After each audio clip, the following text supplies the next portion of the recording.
hour earlier than originally scheduled. One of the big stories, Martin Truex, whose car failed pre-qualifying inspection 3 times yesterday. The car chief ejected from the premises, and Truex will serve a 30-minute penalty with his car parked in the garage for the final 30 minutes of this session. So Matt Yoakum, they got a lot to do, but a short time to accomplish it in today. Mike, much like an NFL head coach losing his offensive coordinator for a big game and then having to divvy up those responsibilities to other crew members on the team, that's exactly the hand that Cole Pearn has been dealt. As you mentioned, losing his car chief, Blake Harris, for the weekend. He told me it definitely shakes up your routine.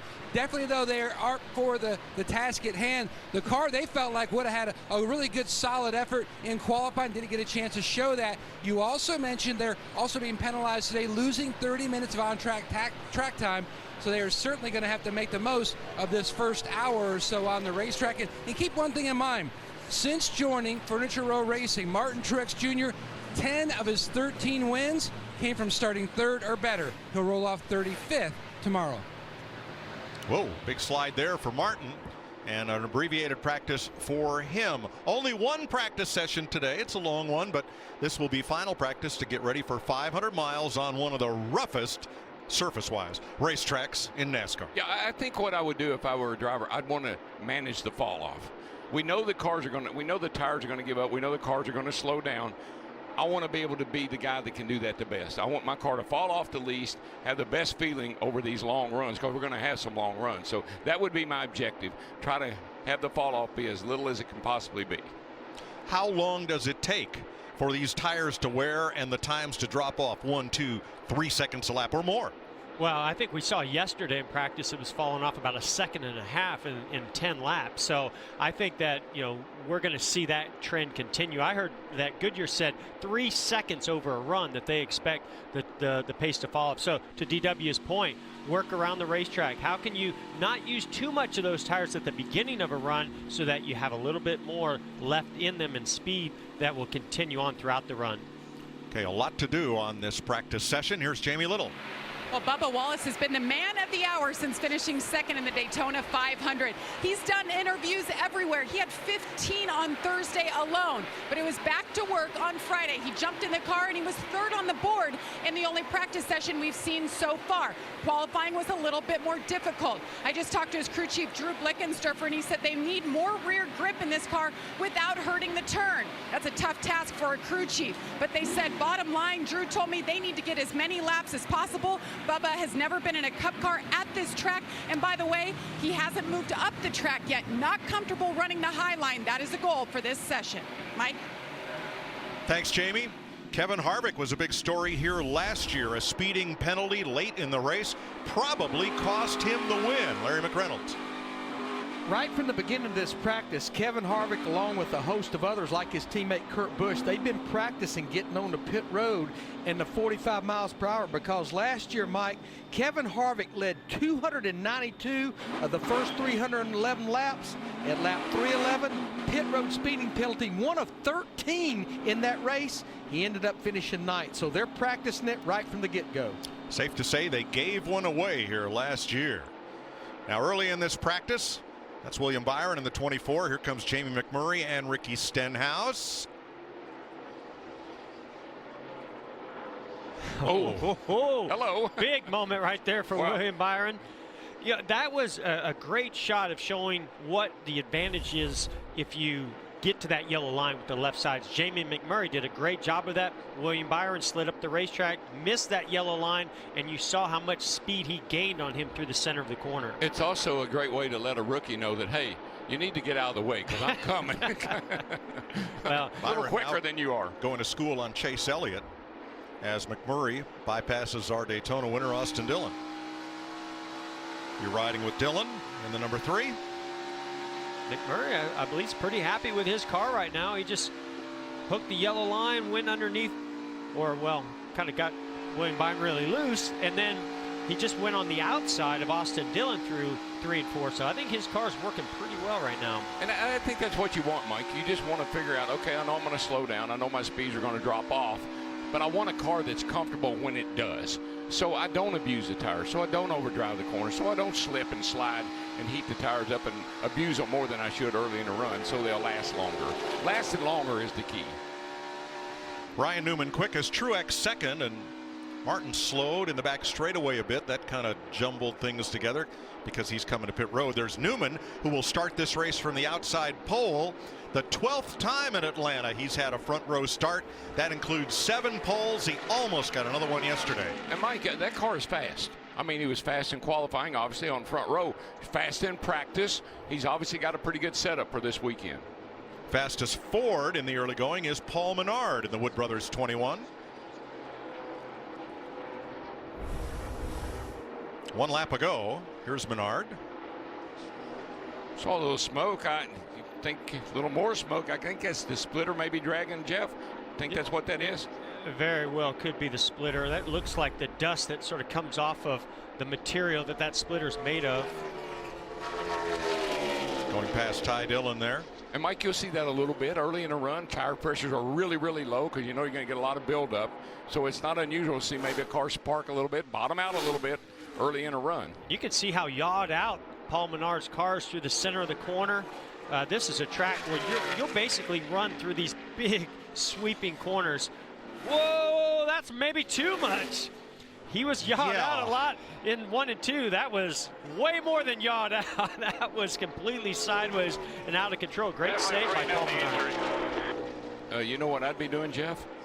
I'd be coming in the garage. Quick. Well, that's worth another look. Paul Menard has the 3rd fastest lap of the session so far. But he is loose with as many O's as you can fit between the L and the S here. Wow.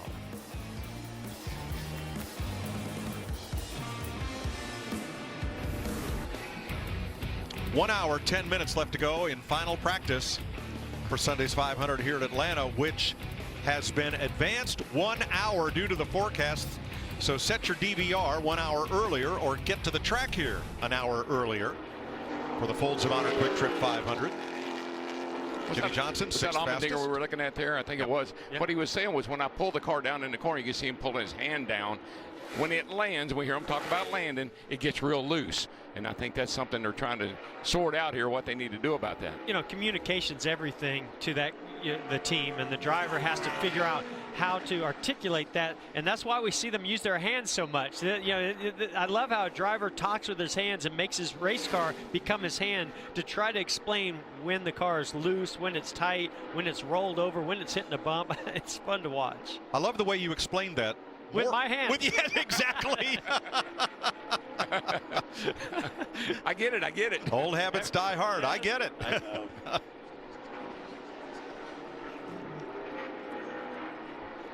So Jimmy came down pit road, made one run at pit road, then drove around the apron and back to the garage. Brad Keselowski.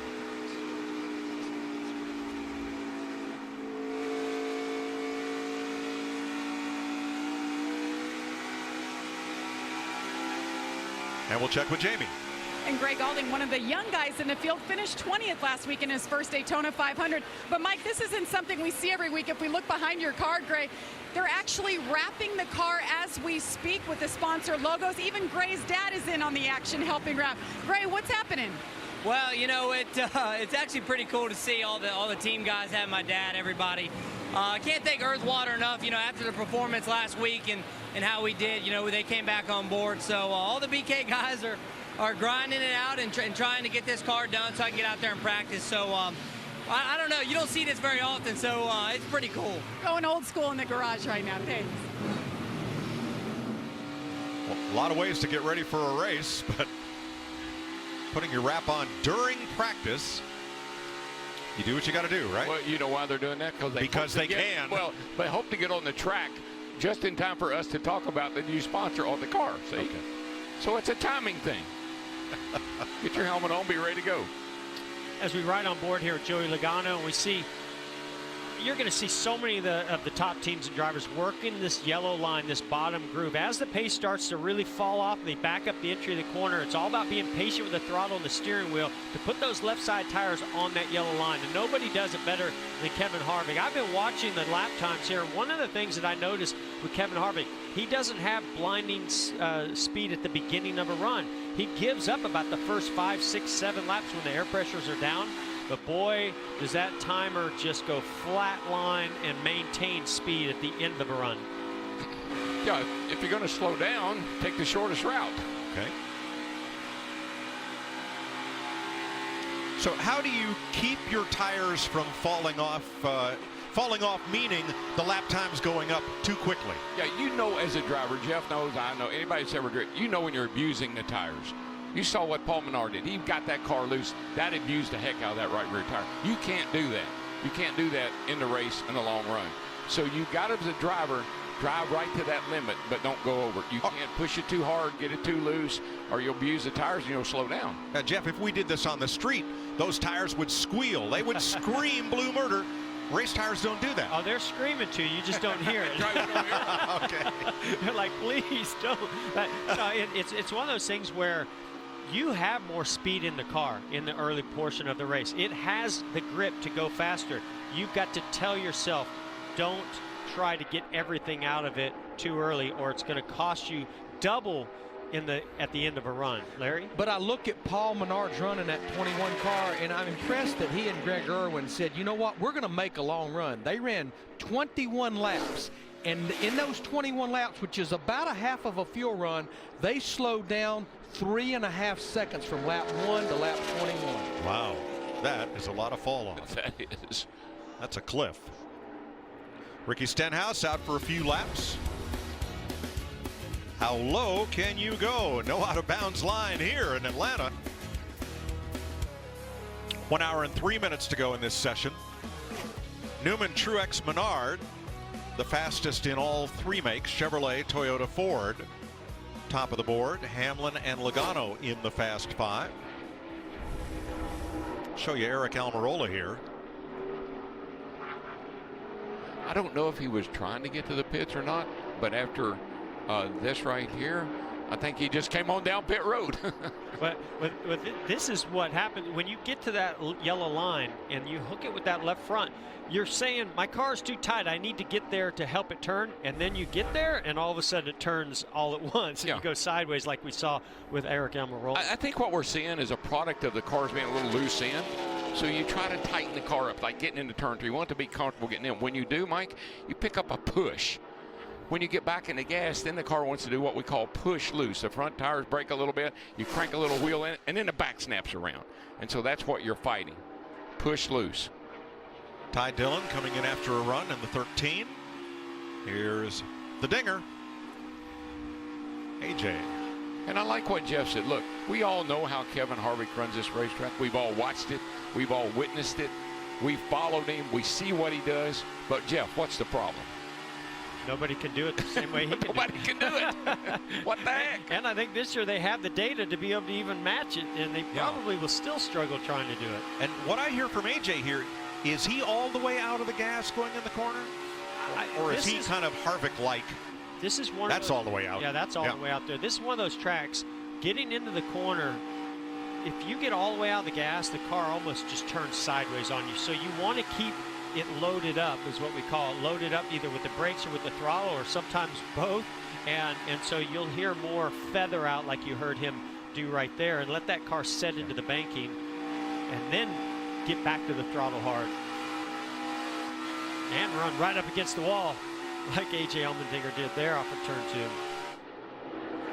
There's his teammate Chris Buescher.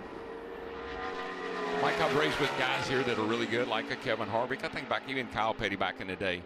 You would run over him on the straightaway. You'd think, man, something happened to his car. And then he'd coast off in the corner and you wouldn't know where he went. Like Kyle Petty at Rockingham. Yeah, I mean, you would run over the guy on the straightaway. You say, why did he let off so early? How about Buescher? Top 5 at Daytona last week. Great day for JTG Doherty Racing in Daytona. We don't probably talk about Chris Buescher and his abilities enough because he's a quiet guy. You know, he kind of is one of those that just wants to get in the car and do his job. But he's a little wheel man. This guy can get it done behind the wheel.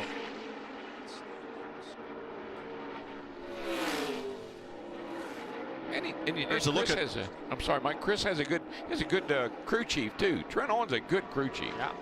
Now take a look at our point standings, and you go, wait a minute. Ryan Blaney didn't win the Daytona 500. How is he the point leader? Because we have stage points as well as race points. That's why Austin Dillon is tied for third right now, and Ryan Blaney, who led the most laps in the 500, is the leader. And on top of that, there are playoff points, and we saw what happened last year with Martin Truex Jr. They had great race cars and they put themselves in position to win a lot of those stage points and playoff points, and it basically got them to Homestead to go try to go win that championship. Sure did. And then, of course, they did. Always, it's been a while back now, but I always like what Chad Canal said. We want to get max points. Max points, whether they're stage wins, to win the race, but when you leave a racetrack, you want to feel like you got all the points that you could possibly get that day. And at Daytona, that includes the duel. The qualifying races also paid points to the top 10 finishers. Yeah, guys, been watching so many drivers practice getting on the pit road into their pit box. Pit road speed is 45 miles per hour. Again, these drivers go completely past that. They use that 5 mile per hour buffer that you can run up to 49.999. And obviously they set the lights, Jeff, as you well know that you did for a number of years on that digital dash. Yeah, we saw as William Byron was going down pit road, we saw it just tick up to 50 miles per hour. That's going to be speeding tomorrow in this race if he gets to 50. It's got to be 49.99, and you know, just like the tolerances on those other cars are going through inspection, these teams are going to push it to the absolute limit. You have to think about it. You're doing 190 miles an hour into turn 3, and you got to woe that car down and get it down to 45 miles an hour to get it on pit road. Jamie? And that first pass on pit road for William Byron, they told him he was too fast in the last 2 segments. So something to think about, and he'll practice that again. But William told me before he got in the car, basically all the Hendrick cars have just been too loose this weekend. He said it feels like the car is out of the track, that the rear end just isn't settled down. So it's hard to commit and see what the speed has in it. So that's what they've been working on, just tightening the car up a bit. Thanks, Jamie. Keep in mind the trivia question we threw at you yesterday. What racing movie car has the same paint scheme as Eric Almirola's does this weekend? 55 minutes to go in final practice. A lot of drivers checking their pit road speeds. NASCAR making that data available to the teams during practice. They can look at the time through each section and see if they're at 45 plus 5.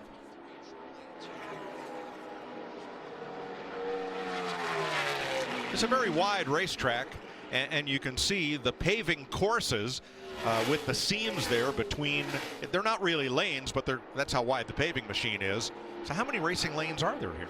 Well, there's a lot. There's no doubt about it. It depends on how you're going to manipulate the air around cars and side draft. On the restart, you'll see them use 4 or 5 lanes going through turns 1 and 2 when the grip is really high in the tires, and maybe a 2 or 3 and 3 and 4 in those first couple laps after a restart. But after that, when the tires start losing the grip, you really got to commit to either the very bottom or the very top. Yeah, I think it seems like the middle works too well after that. I think, Mike, there's plenty of room getting in the corner, plenty of room in the middle of the corner. Where you run into a problem is coming off the corner. Because the guy on the outside, the guy in the middle, or the third guy, he kind of has some room to slide his car up a little bit, and if you're 3 wide, there's just nowhere to go.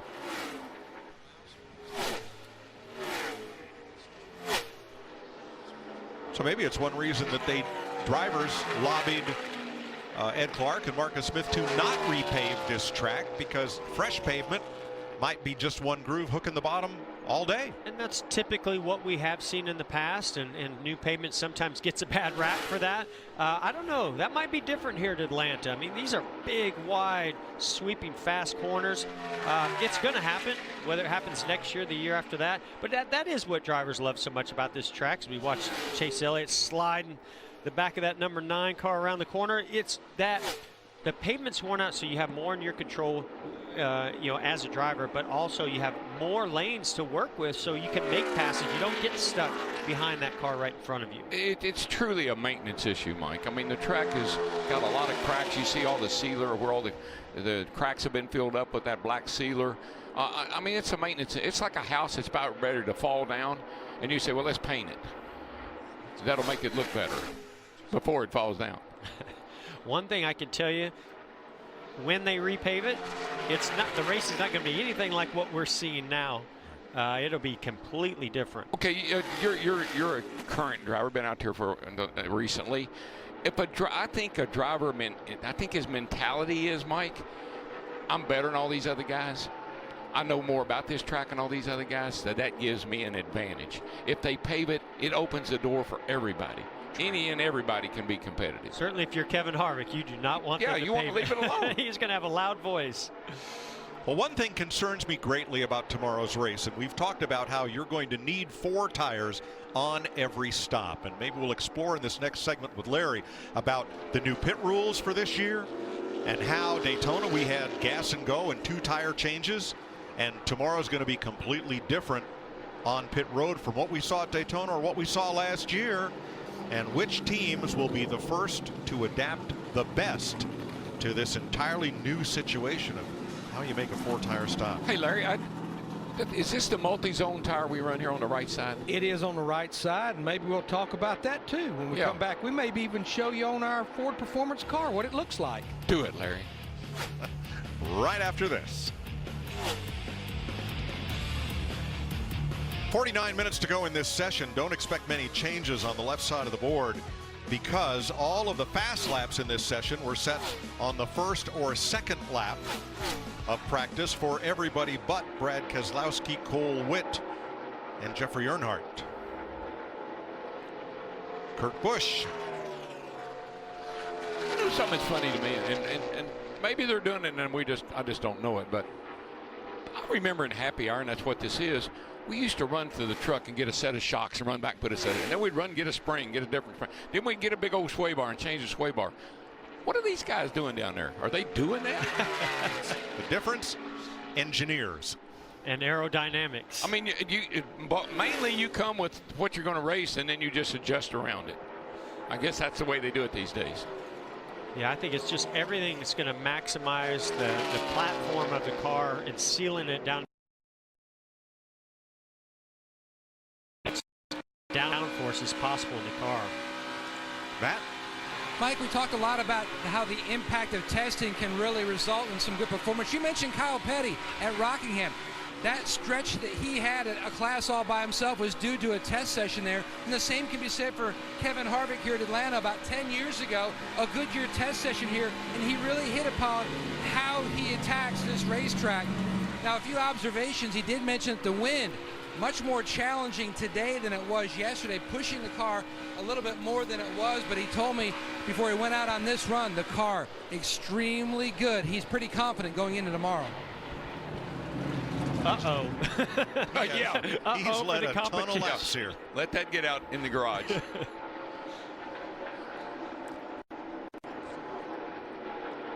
Rodney Childers up on the box.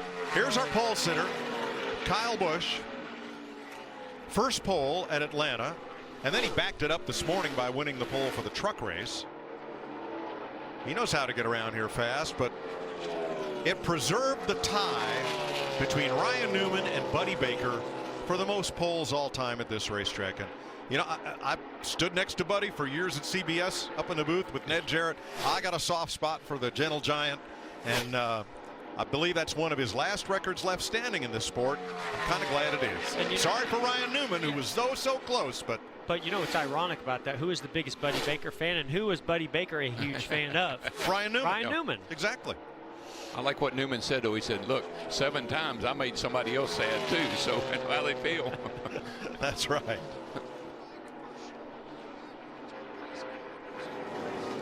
Bubba Wallace, is that a debrief, or you know what? We'll find out right after this. Austin Dillon debriefing after a practice run. Last week's Daytona 500 winner got a big push in the backstretch on the final lap from Bubba Wallace, who ended up second in the 500. Here's Jamie. And Bubba Wallace, wow, what a busy week. It reminds me a lot of the Danica Mania we saw years and years ago. It's like Bubba Mania. What has this week been like for you? Honestly, Jamie, it's been so low-key, which has been great. A couple media hits down here in Atlanta when we got here, but other than that, I got to sleep in my own bed almost every night until we had to travel down here, which was great. Spend time at home with Amanda, see family, so it was good. I got to look back on last weekend and really get to enjoy what we did, let it sink in. Wasn't on the go the whole time, but now we're here in Atlanta. New colors on the car with the NASCAR racing experience on our Chevrolet Camaro ZL1, so it's loud here. Sorry if I'm blowing your ears out, but this place, oh my God, so different from Xfinity, so worn out, so much fun though. Where do you stand right now? You're 10th on the board. You were 3rd in race trim yesterday. Where do you stand? I think we're okay. I mean, it's kind of hard to tell who went out on stickers, who went out on scuffs.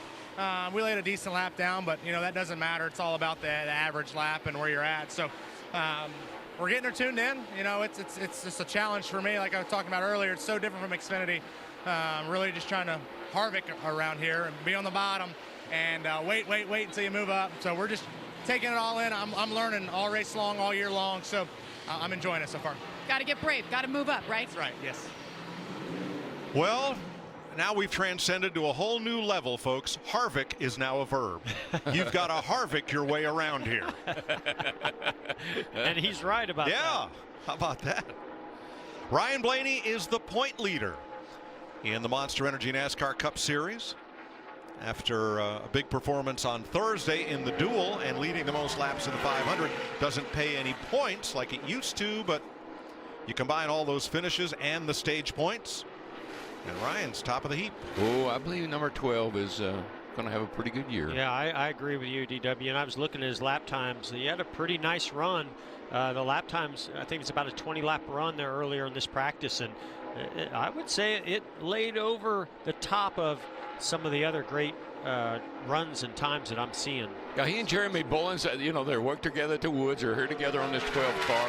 Smart crew chief. He's got 2 great teammates. That 12 car is going to be somebody to deal with all year long. So here's Eric Almirola, who led at the white flag of the Daytona 500, but now joins Charlie Glotzback, Tony Stewart, Kyle Larson, Martin Truex, and Mark Martin as drivers who led the white flag lap but did not get to hoist the Harley Earl Trophy. At least not yet. He'll have to try again next year. Did they make it back to the line? Some of them did. And I think what he said on the radio inside the car in the post-race interview summed it up. Just devastating.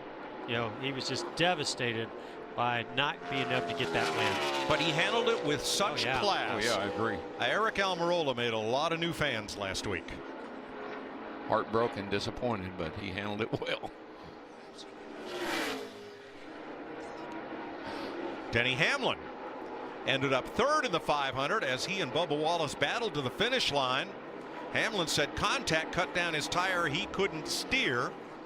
Wallace's feeling was that Hamlin ran him up and into the wall coming out of the tri-oval. Remember, it's the track that curves. If the cars go straight and don't turn, the wall is where you're going to end up. But I love Bubba. He said the first guy he saw was Richard Petty, the King. And the King grabbed me and said, "What did I tell you, boy?"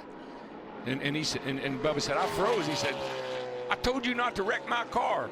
And the King was messing with him, you know, because he had run a pretty good race, scraped up the right side a little bit, but then it crossed the line and gets it to all the heck. But most of what doesn't get told is the rest of that story, that the King then broke into a big grin and gave Bubba a huge hug. Oh, yeah, he was only bringing that car home. He was only kidding with him. It was only the King could do. Right. He never kidded with me like that, but I know he did with, maybe he did with Bubba that day. You didn't drive for him. There's a good point. Every time I was around the King, he was pretty serious what he was telling me. Longest index finger in the sport. I know where E.T. got his finger from.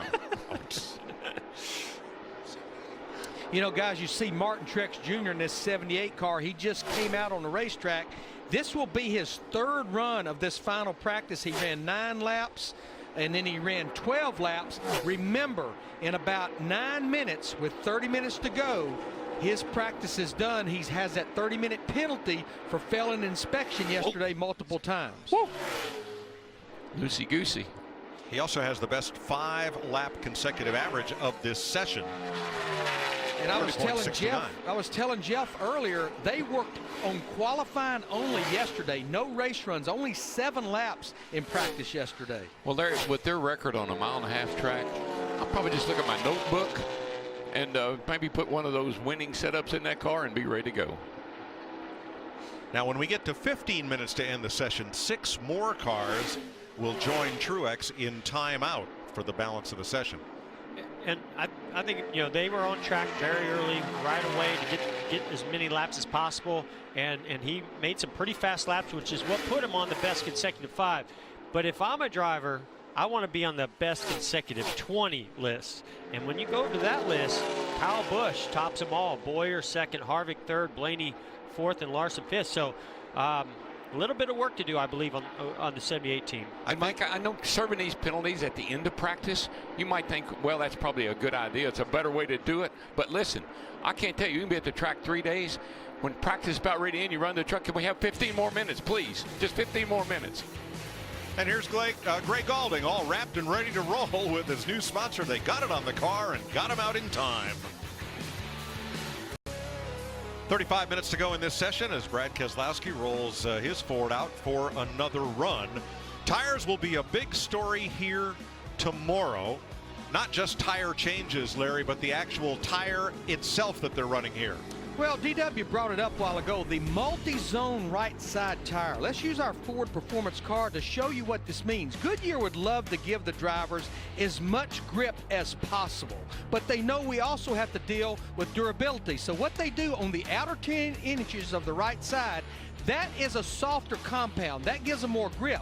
We know the inside shoulder, that's where it takes a lot of abuse. So the inner 2 inches, it's a little bit harder compound. And I was listening to Greg Stucker from Goodyear the other day, one of their engineers, and he said, honestly, these come from passenger car tire technology, the all-season, all-weather tire, just done a little different way. This is the first track that we ever ran that multi-zone right side tire several years ago.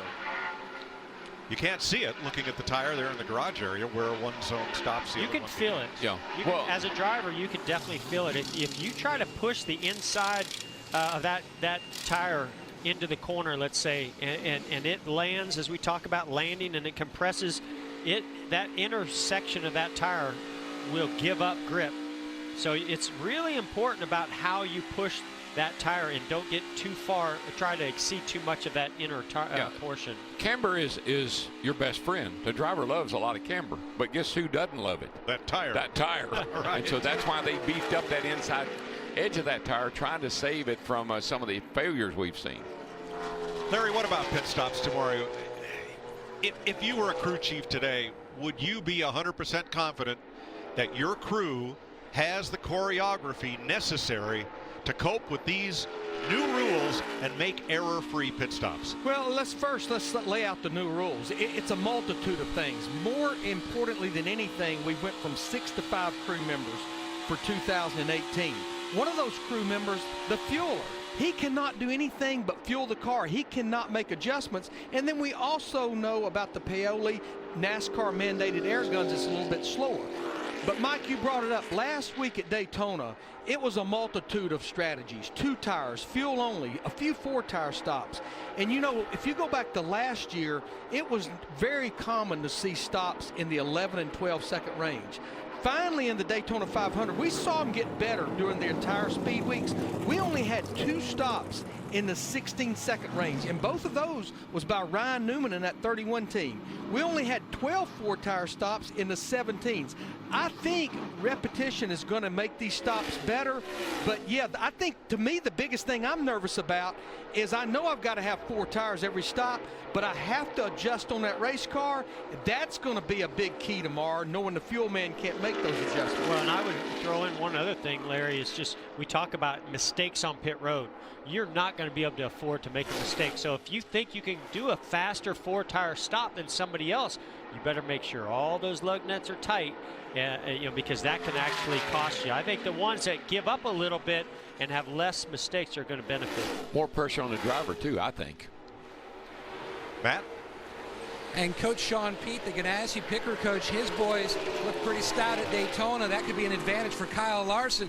He completed a 29-lap run, ran the top just a couple of laps. He told me it's just so wore out up there, but he was impressed with his Chevrolet, the fact that he really didn't have any balance issues. But when you think about it, if you've got a fantasy racing league you're involved in, you might want to pick the 42, but possibly not for a win here in this 1.5 miles. 6 times he has finished second, a 1.5 miles, still seeking that first win, Jamie. Well, once again, Ricky Stenhouse Jr. has a pretty quick race car. 38 laps in the books already for this practice session. What else do you guys need to dial in before the race tomorrow? We actually just made a really big setup change there, something that we ran last year and had success with at Atlanta, and we came here with a different package in our number 17 Ford. I was really happy with it the first run, but we just wanted to make that big adjustment to see how I liked it back to back. And I told the guys about halfway through that run that, hey, I don't want to run this. Let's go back to the other package. So we're going to put that package back in, make a couple more adjustments to try and make that a little bit better for us. But overall, pretty happy with our weekend so far. Wish we were racing today. I really like the sun being out and this racetrack, the way it gets hot and slick and all the bumps. You know, I'm having a lot of fun practicing. All right, Ricky Stenhouse going back to what he knows, guys. Thanks, Jamie. Larry's also going to what he knows. He's going to the Hollywood Hotel to get ready for today's Xfinity race. Can anybody beat Kevin Harvick in that series today? 27 minutes to go. Martin Truex's car parked in timeout. He'll be joined by 6 others with 15 minutes to go in this session. Larry Mack headed downstairs. Go join Larry the Cable Guy, who's the Grand Marshal for today's race. That's a pair. The Renai 250 for the Xfinity Series. Also the Truck Series in action here today. At Atlanta, a rare NASCAR doubleheader of 2 of its top 3 series on the same day. You don't see that anywhere but Atlanta. No, and it's kind of fun. Ed Clark said he wanted to do something special, you know, for the fans that come out today for the Xfinity race and throw in a truck race on top of that. That's a pretty fun day, buddy. That's a great race weekend. Mike, you know, I was talking about setup and changing springs and everything, and you know, when we missed the setup back when I drove, and Jeff maybe a little bit when you drove, when you missed the setup, you were on the edge of wrecking. I mean, you'd be up the hill, almost hitting the wall, maybe got the car spun out, or you just are going to wreck. Heck, I had a good setup here one time and I wrecked. You almost wrecked. So, I did wreck. Aerodynamically, these cars are so solid.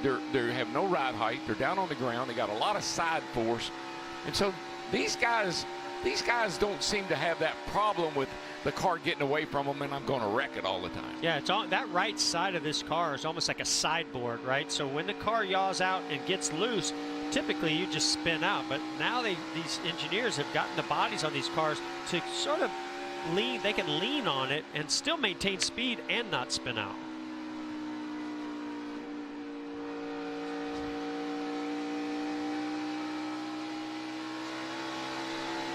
Well, you got chassis engineers, you've got aerodynamic engineers. Got a lot of people involved in making these cars go fast today. Yeah, and that's the other thing. I always tell it. They said, when I had a team, it was generalist. Everybody could generally do anything. Now they have all specialists, even an interior specialist. There they are, all right there. There's 3 specialists.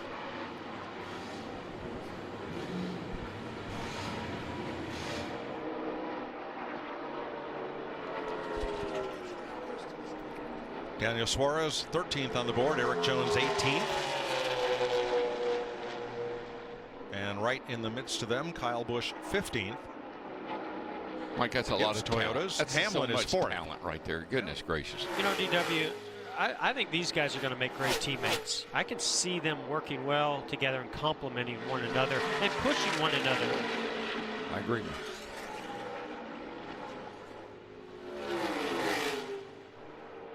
Eric told me he's got Chris Gales as crew chief. He said, I'm excited because this is the first time I've had the same crew chief 2 years in a row. So they're going to get some chemistry, and this kid's going to win some races.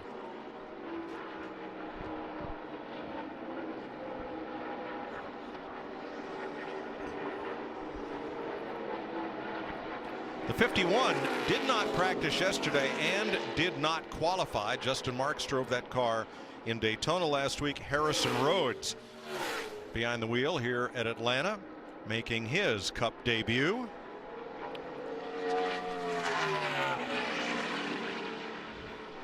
And in the 72, that was Corey LaJoie at Daytona. It is Cole Witt here, who drove this car all of last year, but has cut back to a limited schedule. He and LaJoie will switch back and forth in this car this year. You know his crew chief is Frankie Kerr. Remember him? Oh, yeah. Know Frankie well. Used to race sprint cars with Frankie. Yes, sir. He was a wheelman in a sprint car. Hometown hero David Reagan makes his 400th start tomorrow. Not the 300th or the 500th start, but there is a whole list of drivers, champions of this sport, who have won in their 400th appearance. His crew chief, Seth Barber, and there's a real good relationship between David and himself, which I think will make a good combination for those guys this year. Take a look at this list and explain to me why none of them won their 300th or 500th start. But beginning with Lee Petty in Maryland, Richard Petty in North Carolina, David Pearson at Dover, Dave Marcus at Richmond, Dale Earnhardt, Charlotte, Jimmy Johnson, Daytona. What is it about the 400th start that is so magical and propels drivers to victory? You know, I'm trying to think of what my 400 start was. Been a while. I had 810 of them, so that's halfway through my career, so I'd have to think about that a while. I'm with you. Obviously, I agree. Obviously, I didn't win because I wasn't on the list. we figured that part out.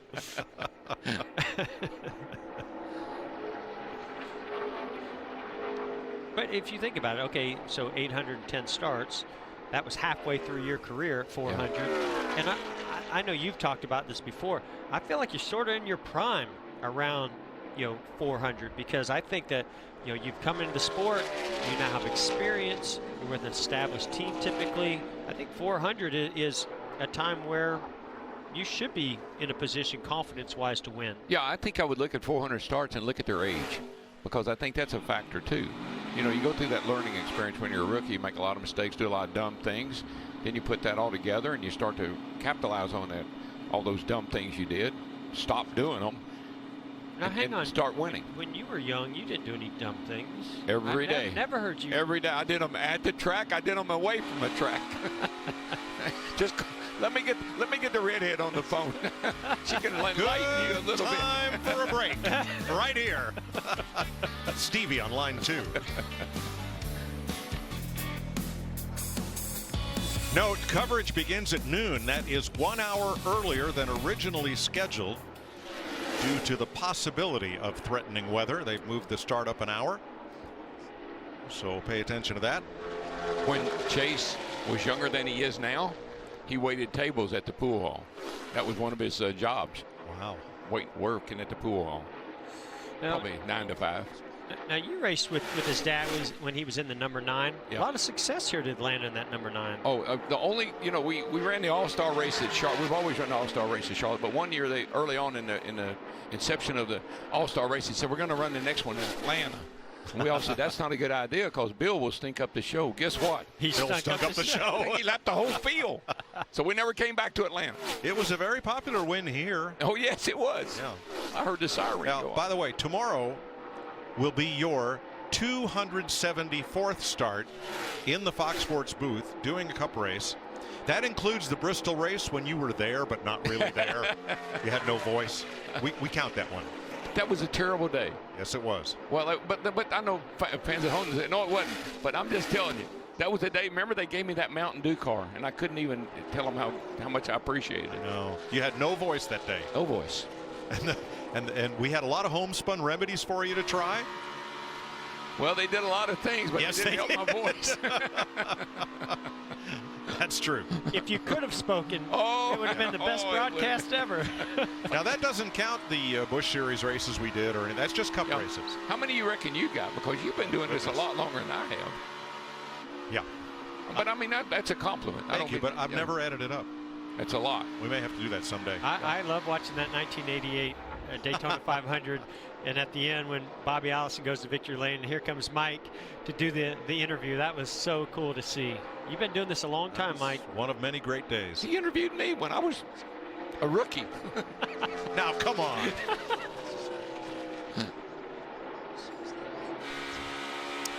Now, Kevin Harvick, we all know how well he gets around this racetrack. Well, everybody else knows it, and they've been taking notes. Here's Team 18. I don't know why Harvick's running that lane. It doesn't seem like that's the quick way around here. Years past. He runs, I mean, that last set of tires there, he was on the bottom the whole time, nonstop. So I don't know if it's just, you know, he's running something different to see what the discrepancy is, bottom versus anything other, I guess. Yeah, 10-4. Maybe he's happy with it. He's just making sure he can move around. You know what Harvick's probably saying? Worry about yourself. That's probably what he's saying. No, I think he's glad that they're worried about him. I think that's taking their focus off of what they're doing. So I think not only is Kevin out there trying to get as much as he can out of his car and work on it, make it better, but he's hoping he gets in their head. It's going to give him an advantage tomorrow. He loves to get in your head, trust me. Matt? And you just saw the 18 of Kyle Busch, Denny Hamlin's teammate, running up to the wall. Probably the highest of anybody we've seen so far during practice. Denny, the previous run, he said the car was on the tight side, especially on corner entry, and that's what he wanted to focus on a little bit more, but it really wasn't that bad. It was tight and pushy, especially at max load. Here's another guy looking to kind of break out of what happened last week. He said on our air yesterday during practice, just hoping to use the whole incident with Bubba Wallace more motivational moving forward. And Mike, I tell you, you're going to move around this racetrack, and that high line might be the way to go for a while, but I guarantee you, at the end of the day, the guy that wins this race will be hooking the bottom. And that's what makes coming here to watch a race so much fun. We can't possibly show you all the battles and all the different lines that are in use at any one time, but to come here to Atlanta and experience it is one of the biggest thrills in this sport. I would say the only disadvantage of what Kevin Harvick does is if it comes down to a short sprint at the end. If the caution comes out, he gets beat, and that's why he's only won one race. He's dominated, led more laps than anybody over the last 10, 15 years, but only one win. And I think it's because sometimes we see late cautions, and he just doesn't have that short run pace. I remember Kyle Larson here. He led this race right up to the very end. There was a late caution. He'd been running the high line all day long. And all of a sudden, at the end of the race, he decided to dive low. And I think it was Keselowski that went by him on the outside. He hadn't run the out. He hadn't even been on the bottom, and he thought he was going to block. And Keselowski just kind of threw a little fake on him and went the outside and passed him. So we're into the final 15 minutes of this session. You're riding with Brad Keselowski, and that means 6 more cars join Martin Truex in timeout for inspection penalties. Jimmy Johnson is one of those. Harrison Rhodes, Cole Witt, Jeffrey Earnhardt, Gray Galding, and Michael McDowell. So why couldn't they wrap Gray Galding's car during timeout? You're not allowed to touch the car while it's under penalty, and the driver does not have to sit in the car during timeout as he did last year.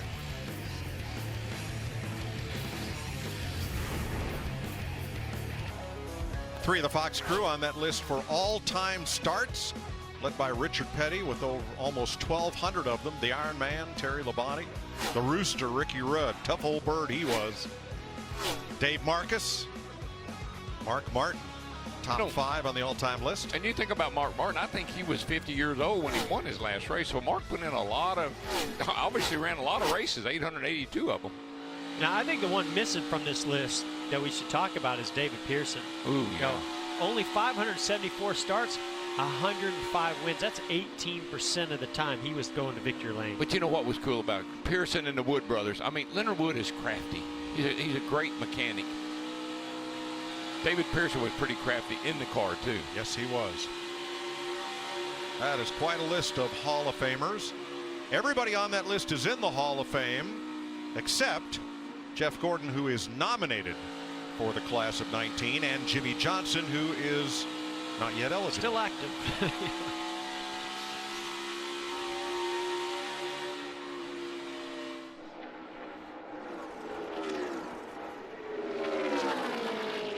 There's those two distinct lines.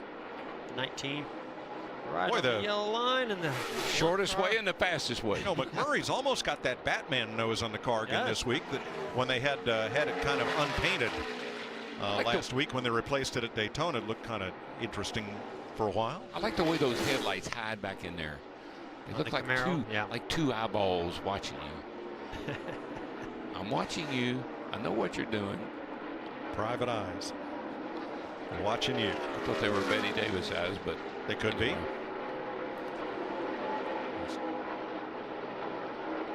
think we're going to find out over these next few races starting tomorrow. Just, how good is this Chevy Camaro compared to the Toyota and the Ford? These next few tracks are going to take a lot of downforce and grip. That's what these teams are all searching for, especially when you're bringing out a new body style. Yeah, I think Chevy's done a pretty nice job. They were good at Daytona. They're pretty good here. We haven't really heard a lot of issues with the car itself. What are you hearing in the garage, Jamie? Well, Ryan Dungey, 4-time Supercross champ, is here. We caught him running with Jimmy Johnson this morning. You're hanging out with your buddy all weekend long. What do you take from a 7-time champ when you get that time with him? Jimmy's just been a good friend, even all through my career. And, now that things mellow for me, come here, support him. And it's nice in between, do a little bit of road biking and have some fun. But he's just a solid all-around guy, and, first-class person, for sure. I'm going to put you on the spot tonight. Supercross action from Tampa. Who's your pick? I'm going to go with my teammate Marvin. His shoulder looks like it's feeling better last week, and he had a good ride, so hopefully he can put it on top of the box. The first round was his first one, so it's been a while, so I think we can expect one from him. All right, guys, we have the Xfinity race, Truck Series race, and then Supercross action live, 7 o'clock right here on FS1. And I'm a huge Ryan Dungey fan, but I'm going to disagree like Tomac. Yeah, I think it's going to be tough to beat in Tampa tonight. I'm looking forward to watching that race. I love Supercross. And Jeff, you and I were talking. This is a very physically demanding race. 500 miles on this little oval right here is pretty demanding physically. But I think you pointed out to me, those guys that do those Supercross, they are in excellent condition. I think they're some of the most fit athletes out there.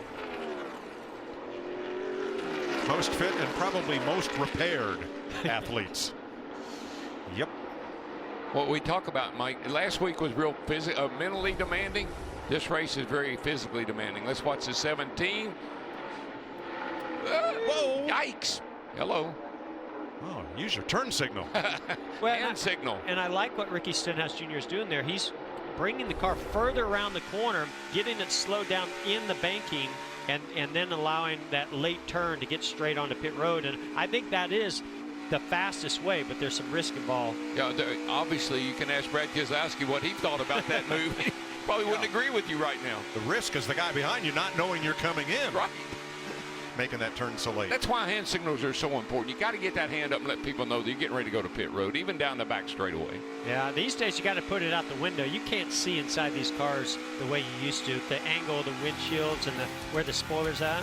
All right, at least you said I had my hand up. Hey, this is a hand signal. You know what it means? Yeah, go to break. There you go.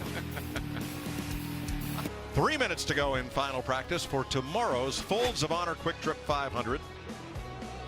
All right, yesterday we asked, and we ask again, what racing movie paint scheme is replicated on Eric Almirola's number 10 this week?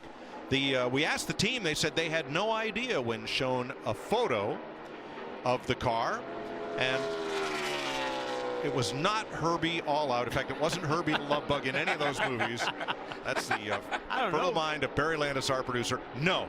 And we will tell you after this practice ends. Suspense. How much longer are you going to make us wait? You told us yesterday. Oh, a couple more segments. This is what we call a teaser. Let's go to the garage. Let's do that. Matt. Let's catch up to number 11, Denny Hamlin. So can this place be the biggest part of the challenge, just trying to figure it out and not be deceived?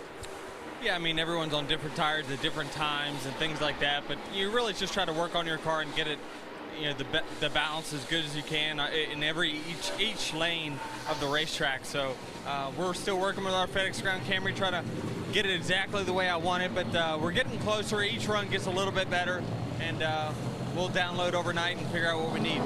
Each person on the team is crucial to perform their specific role. The guy behind you, Sean Curlin, he's the interior specialist. We were talking earlier just about that role. What are some of the things that he does for you that is so crucial as far as your overall success? Well, that position has evolved. It used to be they were just the guys that buckled you in, and now they're essentially one of the mechanics on the team. He obviously works with the visors on the helmet, the mirrors, anything that I have that I need adjusted with the pedals or the steering. Not only that, but really works with the AC unit, anything that's on the interior of the car. And every driver's arms and legs are different lengths, so you got to have things fit you personally, and that's what they're in charge of. A lot goes into that role, guys. And by the way, I won't say who knows, but there is someone in the garage who tweeted the answer earlier today. I was proud of the fact that he knew it. I did, but I'm not going to give it away so we can tease it out for a few more segments of the movie car. Thanks, Matt. And I'll add one more duty to that job that we just were talking about, and that's safety. You know, those interior specialists, they'll analyze, let's say Chase Elliott's wrecked from Daytona, which is a pretty heavy hit. They'll look at the steering column, the seat belts, everything and how it contained itself inside the car, and they'll bring that to the crew chief or the engineers or back to the driver and talk about the safety aspect. Yeah, I can't tell you how many races I got into and I said, man, the seat's killing me. Or, man, my pedal's in the wrong. Oh, my mirror is not right. That's what these guys are in charge of. Pat DiBenedetto working it onto pit road. Just saw Alex Bowman doing the same. Yeah, Gene Need, the crew chief on his car, and David, it smells like pepper up in here, is his spotter.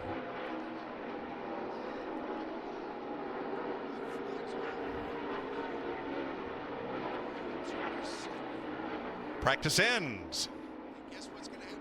Pretty incident free. And when we come back, done. Most exciting moment of this show. Dun, We'll dun. let you know. Dun, dun. Welcome back to Atlanta, where practice is finished, but we have trivia to deal with. Here's a clue. This movie was filmed here and at Charlotte and Talladega. It starred Burt Reynolds driving the Cloyd Torkel Chicken Pit Special, the number 7. And that number 10 was actor Parker Stevenson. Aubrey James is the character who drove that number 10 in the movie Stroker Ace. Woohoo!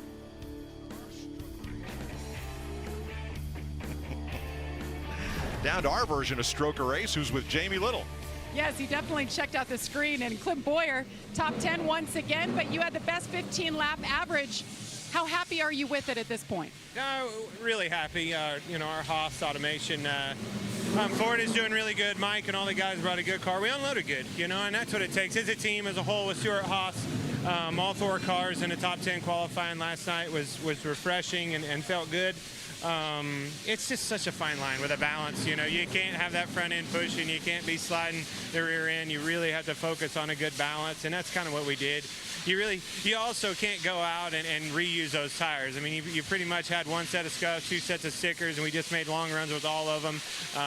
You know, changed the balance just a little bit with each run and got a feel on it. The wind kind of picked up, threw us for a loop a little bit, and got a lot of traffic out there. So got a good feel of a little bit of everything, what to expect. For tomorrow, if the clouds come in and it gets cool, who knows what that'll bring. But I feel like we got a good car that's solid and balanced pretty well. And man, it's just fun to slip and slide around there. It really is a challenging racetrack. Did I hear you right? Did you say you went to the gym yesterday? I did. Well, we were talking about, you said Ryan Dungey's here. Everybody knows we're big moto fans, but it was cool. It was, man, it's reality check. I've got my kids out for a cruise. Went up, saw Grandpa come back, and Jimmy and Dungey are out there running, and I'm like, dang, I got to go do something. But yes, I went to the gym yesterday, so at least did something. It's paying off. You qualified 9th for tomorrow. Matt? And Jamie, when you look at the weather, double digits really over what we normally see at Atlanta this time of year. Rain is going to be a challenge tomorrow. We're hoping to get in some cloud cover here. Do you think that will really change up what you've experienced so far, and how so? Yeah, usually the track, gains just a little bit of grip, but, there's going to be a lot more rubber on the track when you put, 30-some of these Cup cars on there. So whatever you gain with the cooler temperatures, you're going to lose with the rubber on the track. So it's, I think, a pretty fair trade. Where do you feel like you guys stand going into the event tomorrow?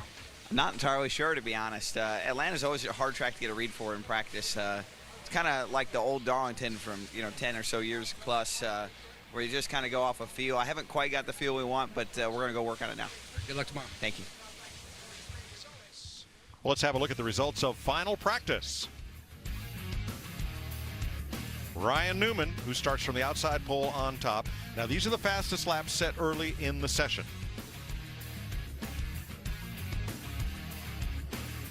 I'm waiting for him to get to my guy. Yeah. We haven't gotten there yet. This time chart that you're looking at is no indication of who is good on the longer runs. There he is, that guy in 23rd. What do you think? Did I hear of a friendly wager where one of you took Harvick and the other took the field? I took Harvick and I gave him the field. Wow. And I like Kevin Harvick. Don't get me wrong. I think he's going to be tough to beat, but those are pretty good odds. And I like Kyle Busch. I like Boyer. I think he's, you know, all these guys we're talking about are on our best consecutive 20 lists. Kyle Busch has the best consecutive 20 laps. Boyer is second. Harvick is third. Blaney and Kurt Busch is the winner on that list, or might it be the hometown hero and here? Throw in Larson is the next one after Kurt Busch. He's going to be one to watch. If Chase is going to get a win, I wish it'd be right here at Atlanta Motor Speedway. Close to home, Bill, his dad, that would be a big celebration. Lots more racing to come on FS1 today. Tomorrow, everything is advanced 1 hour due to threatening weather.